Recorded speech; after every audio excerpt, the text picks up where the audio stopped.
Hello friends, എല്ലാവർക്കും പവിത്രൻ സീരിയലിൻ്റെ promo വീഡിയോയിലോട്ട് സ്വാഗതം. അപ്പോൾ ഇന്നത്തെ എപ്പിസോഡ് തുടങ്ങുന്നത് ഇപ്പോൾ മാഷ് കൃഷിത്തോട്ടത്തിലിരിക്കുകയാണ്, വളരെയധികം വിഷമിച്ച്. അപ്പോൾ കമല വിഷമിച്ചുകൊണ്ട് വരികയാണ്. എന്താ മാഷ് അവിടെ നിന്ന് പെട്ടെന്ന് ഇറങ്ങിപ്പോയെന്ന് ചോദിക്കുകയാണ്. അപ്പോൾ മാഷ് ചോദിക്കണം, എന്താ ഞാൻ പിന്നെ നന്ദിനിയുടെ ആട്ടത്തിന് അവിടെ തന്നെ നിൽക്കണമായിരുന്നു ചോദിക്കുക, എനിക്ക് ഭ്രാന്ത് പിടിച്ചു, അതാണ് ഞാൻ ഇറങ്ങിപ്പോയതെന്ന് മാഷ് പറയുകയാണ്. അപ്പോൾ കമല പറയുകയാണ്, എനിക്ക് ആ നന്ദിനിയെ സംശയമുണ്ട്, അവളുടെ കയ്യിൽ തന്നെ കാണുമെന്ന് കമല പറയുകയാണ്. നമുക്ക് അവിടെ അലമാരി റൂമൊക്കെ ഒന്ന് പരിശോധിച്ചാലോ ചോദിക്കുകയാണ്. അതിൻ്റെ ഒരു ആവശ്യമില്ലാന്ന് പറയുകയാണ്. അവൾക്ക് ഇപ്പോൾ ശ്രീജയാണ് അവളുടെ ശത്രുവായിട്ട് നിൽക്കുന്നത്. നേരത്തെ വേദയായിരുന്നല്ലോ, വേദ ഇപ്പോൾ ശത്രുപക്ഷത്തുണ്ട് എങ്കിലും ഇപ്പോൾ ശ്രീജ പുതിയ സംരംഭമൊക്കെ തുടങ്ങി വളരെയധികം അസൂയായിട്ട് നിൽക്കുകയാണ്. ഒരു കണക്കിന് ഇവളി ശ്രീജയെ പഴിച്ചായിരുന്നല്ലോ, എന്തോ ഒരു പന്തികേടുണ്ട്. ഇനി ശ്രീജയുടെ അലമാരിയിലോ റൂമിലോ മറ്റോ ഇവളി വളയെടുത്ത് വെച്ച് അവളെ കുറ്റക്കാരിയാക്കാൻ വേണ്ടിയിട്ട് എനിക്കത് നല്ല സംശയമുണ്ടെന്ന് പറയുകയാണ്. ഇപ്പോൾ എന്തൊരു സ്വഭാവമാണ്, അസൂയയും കുശുമ്പും നിറഞ്ഞൊരു പെൺകുട്ടിയെ തന്നെ നമ്മുടെ വിനായകന് കിട്ടിയല്ലോ എന്ന് മാഷ് പറയുകയാണ്. അപ്പോൾ അവനും അങ്ങനെ തന്നെയാണല്ലോ, പിന്നെ അവളെയും കുറ്റം പറഞ്ഞിട്ട് കാര്യമില്ലെന്ന് മാഷ് പറയുകയാണ്. ആ സമയത്ത് നമ്മുടെ വേദയും വിക്രമ ക്ഷേത്ര ദർശനമൊക്കെ കഴിഞ്ഞ് തിരിച്ചെത്തിയിരിക്കുകയാണ്. അപ്പോൾ വീട്ടിലെത്തിയപ്പോൾ ആരെയും കാണുന്നില്ല. അപ്പോൾ അവിടെ നന്ദിനി മാത്രം നിൽക്കുകയാണ്. നന്ദിനി ആണെങ്കിൽ ഒന്നും മൈൻഡ് ചെയ്യാതെയൊക്കെ നിൽക്കുകയാണ്. അപ്പോൾ വേദ നേരെ ശ്രീജയുടെ പലഹാരമൊക്കെ ഉണ്ടാക്കുന്ന ഗോഡൗണിലോട്ട് വരികയാണ്. അപ്പോൾ ശ്രീജേച്ചി എവിടെയും ചോദിക്കുകയാണ് മുത്തശ്ശിയുടെ. അവൾ വളരെയധികം വിഷമിച്ച് അങ്ങോട്ട് പോയിക്കുകയാണെന്ന് പറയുകയാണ്. എന്ത് പറ്റി മുത്തശ്ശി? ഒന്നുമില്ല, ഇന്ന് വലിയൊരു പ്രശ്നം ഇവിടെ ഉണ്ടായി. നമ്മുടെ കമലയുടെ വള കാണാനില്ല. അപ്പോൾ വിശ്വ എന്തോ ഒരു ആവശ്യത്തിന് വേണ്ടിയിട്ട് വള പണയം വെക്കാനായിട്ട് ചോദിച്ചപ്പോൾ കമല അലമാരി ചെന്ന് നോക്കുന്നു, വള കാണുന്നില്ല. അങ്ങനെ ആകപ്പാടി പൊക്കില്ല. ആ നന്ദിനിയാണ് കിടന്ന് ചാടി പൊട്ടിച്ച് അവസാനം ശ്രീജയുടെ തലയെ കെട്ടി വെച്ചിരിക്കുകയാണ്. അവളായിരിക്കും ആവശ്യമുള്ളതുകൊണ്ട് എടുത്തിരിക്കുക എന്നൊക്കെയുള്ള പഴിചാരലാണ് ഇപ്പോൾ നടന്നിരിക്കുന്നത്. ഇനി എന്താണ് മോളെ ചെയ്യേണ്ടതെന്ന് എനിക്കൊരറിവില്ല എന്ന് മുത്തശ്ശി വളരെ സങ്കടത്തോടുകൂടി പറയുകയാണ്. അപ്പോൾ വേദ പറയുകയാണ്, മുത്തശ്ശി സങ്കടപ്പെടേണ്ട, എല്ലാം ശരിയാവും, ഞാൻ ഒന്ന് നോക്കട്ടെ എന്ന് പറയുകയാണ്. എന്നിട്ട് നേരെ വേദ റൂമിലോട്ട് പോയി വിക്രമിനോട് കാര്യങ്ങളൊക്കെ പറയുകയാണ്. എന്നിട്ട് വിക്രമും വേദയും കൂടി ശ്രീജയെ കാണാനായിട്ട് അടുക്കളയിലോട്ട് വരികയാണ്. അപ്പോൾ ശ്രീജ അവിടെ വളരെ വിഷമിച്ച് ഇരിക്കുകയാണ്. അപ്പോൾ കരയുകയാണ്. അപ്പോൾ ശ്രീജേച്ചി എന്തിനാണ് വിഷമിച്ചിരിക്കുന്നത്? അപ്പോൾ വേദ ഇവിടെ നടന്ന കാര്യങ്ങളൊന്നും അറിഞ്ഞില്ലേ, നന്ദിനി പറഞ്ഞു കേട്ടില്ല, ഞാനാണ് വള എടുത്തതെന്ന്, എനിക്ക് അതിൻ്റെ ആവശ്യമുണ്ട്, ഇത്രയും വർഷം ഞാൻ ഇവിടെ ജീവിച്ചു.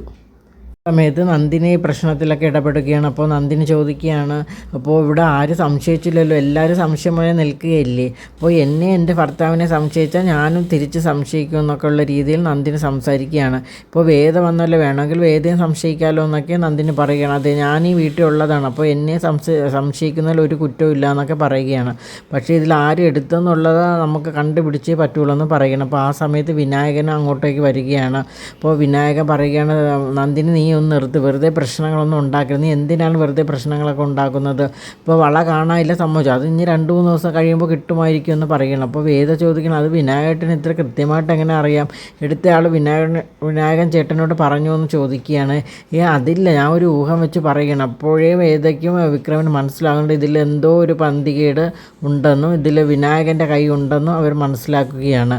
അപ്പോൾ വേദ പറയുകയാണ്, എങ്കിൽ നമുക്ക് പോലീസിനെ വിളിക്കാമെന്ന് പറയണം. അപ്പോൾ വിക്രമ അത് ഒത്താശ വയ്ക്കുകയാണ്. അതായത് പോലീസ് വരട്ടെ, പോലീസ് വന്നിട്ട് ബാക്കി കാര്യങ്ങൾ തീരുമാനിക്കുമെന്ന് പറയുകയാണ്. അപ്പോൾ വേദ പോലീസിനെ വിളിക്കാനായിട്ട് പോകണം. അപ്പോൾ വിനായകൻ പറയുന്നത്, പോലീസിൻ്റെ ആവശ്യം എന്താണ്? നമ്മുടെ വീട്ടിലെ കാര്യം നമ്മൾ അറിഞ്ഞാൽ മാത്രം പോരെ, ഇനി പോലീസിനെയൊക്കെ അറിയിക്കേണ്ട ആവശ്യമില്ല എന്നൊക്കെ പറയുകയാണ്.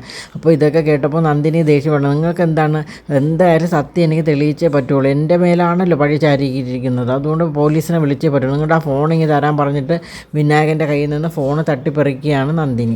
നിനക്കിത് എന്തിൻ്റെ കേടാണ്, ഞാൻ ഫോൺ തരത്തില്ല എന്ന് പറയുകയാണ്. അപ്പോൾ വിനായകന് മനസ്സിലായി ഇവിടെ കൈവിട്ട കളിയാണ്, പോലീസ് വന്ന പ്രശ്നമാകുമെന്നുള്ള രീതിയിൽ നിൽക്കുകയാണ്. അങ്ങനെ വിനായകൻ കവാലത്ത് ഒറ്റ അടി കൊടുത്ത ശേഷം ഫോണ് പിടിച്ച് വാങ്ങുകയാണ്. അപ്പോൾ നന്ദിനി വളരെയധികം നാണം കെട്ടും വിഷമിച്ച് കരഞ്ഞുകൊണ്ട് അവിടെ നിൽക്കുകയാണ്. എന്നിട്ട് അകത്തോട്ട് കയറി പോവുകയാണ്. ഇവർക്ക് ഇത് എന്തിൻ്റെ കേടാണ്, ഞാൻ ഒരിക്കൽ പറഞ്ഞു എന്നിട്ട് കേട്ടില്ല, ഒരു അടിയുടെ അത്യാവശ്യം ഉണ്ടായിരുന്നു പറഞ്ഞ് വിനായകനും പുറത്തോട്ട് ഇറങ്ങി പോവുകയാണ്.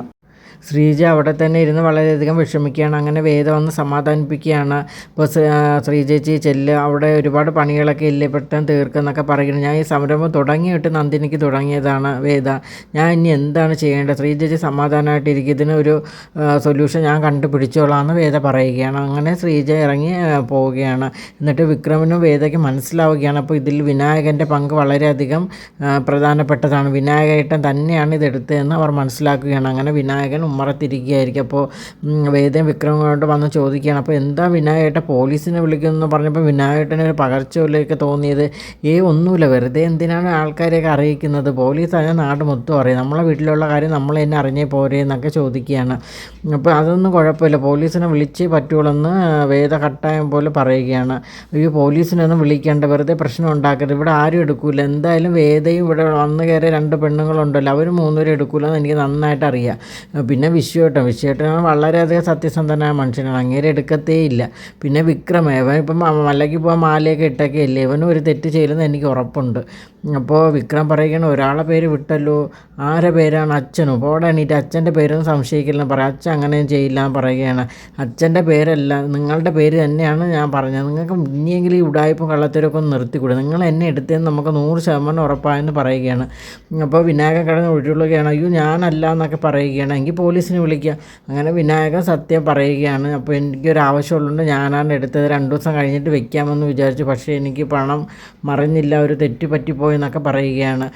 ഓക്കെ ശരി, പക്ഷേ ഈ തെറ്റ് ഇവിടെ തന്നെ വിനായേട്ട അച്ഛനോട് പറയണമെന്ന് പറയണം, ഇല്ലെങ്കിൽ എനിക്ക് പല സത്യങ്ങളും പറയേണ്ടി വരുമെന്നും പറയുകയാണ്. അപ്പോൾ വിനായകൻ സമ്മതിക്കുകയാണ്, ഞാൻ തെറ്റേറ്റ് പറയാമെന്ന്. അങ്ങനെ വേദ എല്ലാവരും വിളിക്കുകയാണ്, അമ്മ അച്ഛൻ എല്ലാവരും വന്നേ, നമ്മുടെ വള കിട്ടിയെന്ന് പറയുകയാണ്. അപ്പോൾ ശ്രീജയും വിശ്വവും മുത്തശ്ശി എല്ലാവരും വരികയാണ്. അപ്പോൾ ഇതൊക്കെ കേട്ട് കരഞ്ഞുകൊണ്ടിരുന്ന നന്ദിനിയും വരികയാണ്. അപ്പോൾ എല്ലാവരുടെ മുമ്പിലോട്ട് നമ്മുടെ വളയെടുത്ത ആളെ കിട്ടിയിട്ടുണ്ടെന്ന് വേദ പറയുകയാണ്. അപ്പോൾ വിക്രം സ്വാമി എന്ന് വേദ വലിച്ച് വിളിക്കുകയാണ്. അപ്പോൾ വിക്രം അകത്തോട്ട് കയറി വരികയാണ്. അപ്പോൾ എല്ലാവരും വിചാരിക്കും വിക്രമായിരിക്കുമെന്ന്.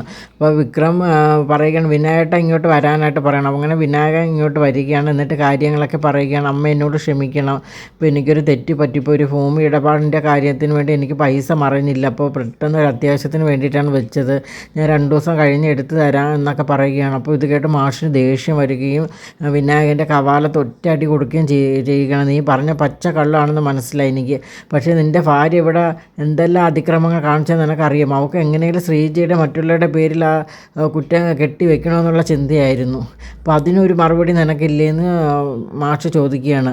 അപ്പോൾ എനിക്കൊന്നും അറിയേണ്ട ആവശ്യമില്ല, നീ 2 ദിവസത്തിനകം വള്ളം എടുത്ത് തന്നേ പറ്റുള്ളൂ എന്ന് പറയുകയാണ്. ഇനി ഇതിനൊരു ചർച്ചയും സംഭാഷണങ്ങളും ഒന്നും ഇവിടെ ഇല്ലയെന്ന് പറഞ്ഞിട്ട് മാഷ് അകത്തോട്ട് കയറി പോവുകയാണ്. മുത്തശ്ശി പറയുകയാണ്, അപ്പോൾ നന്ദിനി വേദയോടും ശ്രീജയോടും ക്ഷമ പറയണമെന്ന് പറയുകയാണ്. അപ്പോൾ വേദ പറയണ ക്ഷമയൊന്നും പറയണ്ട, ഇനി ഇതുപോലുള്ള കേസ് കെട്ടുകളൊക്കെ വരുമ്പോൾ നമ്മുടെ തല്ല് കെട്ടി വെക്കാതിരിക്കാൻ നോക്കിയാൽ മതി എന്നൊക്കെ പറയുകയാണ്. അപ്പോൾ ഇതൊക്കെ കേട്ട് നാണം കെട്ടിട്ട് നന്ദിനി അവിടെ നിന്ന് പോവുകയാണ്. അപ്പോൾ മുത്തശ്ശി പറയുന്നത്, ചെല്ലട ചെന്ന് അവളെ സമാധാനിപ്പിക്കുക എന്നൊക്കെ പറയുകയാണ്.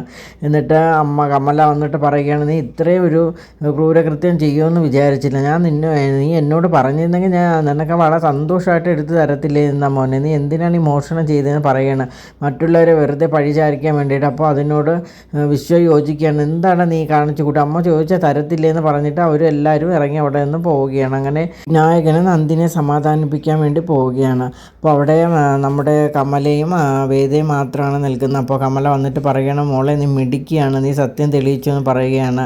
അപ്പോൾ ഇല്ലെങ്കിൽ ഇവിടെ ഇതിൻ്റെ പേര് ഒരുപാട് പേര് പഴിചാരപ്പെട്ടണേ, വളരെയധികം നന്ദിയുണ്ടെന്നും പറയുകയാണ്. അപ്പോൾ ഇതോടുകൂടി ഇന്നത്തെ എപ്പിസോഡ് ഇവിടെ അവസാനിക്കുകയാണ്. അപ്പോൾ നിങ്ങൾക്ക് എൻ്റെ വീഡിയോസൊക്കെ ഇഷ്ടമാണെങ്കിൽ എൻ്റെ ചാനലൊന്ന് സബ്സ്ക്രൈബ് ചെയ്യുക, അതോടൊപ്പം തന്നെ ലൈക്ക് ചെയ്യുക, ഷെയർ ചെയ്യുക, നിങ്ങളുടെ വിലയേറെ അഭിപ്രായങ്ങളൊക്കെ അറിയിക്കുക. താങ്ക്